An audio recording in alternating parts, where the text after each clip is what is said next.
ব্রত মণ্ডলের অডিওটি অন্য সংবাদ মাধ্যম নির্লজ্জভাবে শেয়ার করেছিলেন, নির্লজ্জভাবে এয়ার করেছিলেন।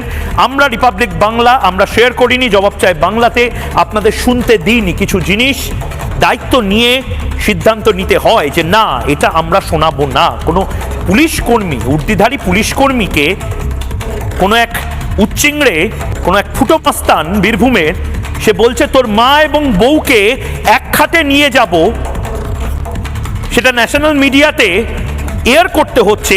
বাঙালি বাংলার মানুষজন আর ঠিক কতটা নিচে নামবে এবং কতটা নিচে নামাবে মমতা বন্দ্যোপাধ্যায়ের এই গ্যাং, এই শুভেন্দু অধিকারীর কথায় ভাইপো গ্যাং, এই গ্যাংকেই তো আবার নির্বাচিত করে আপনারা মসনদে বসাবেন।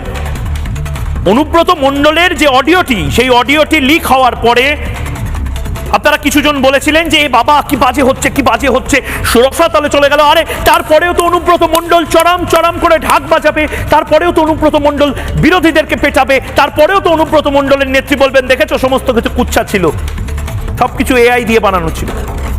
আজকে মনোজিৎ মিশ্রর যে ভিডিওটি কিছু সংবাদ মাধ্যম দেখাচ্ছে এবং রিপাবলিক বাংলা স্থির করেছে যে সেই ভিডিও আমরা কোনো মতে দেখাবো না, বরং প্রশ্ন করবো এরকম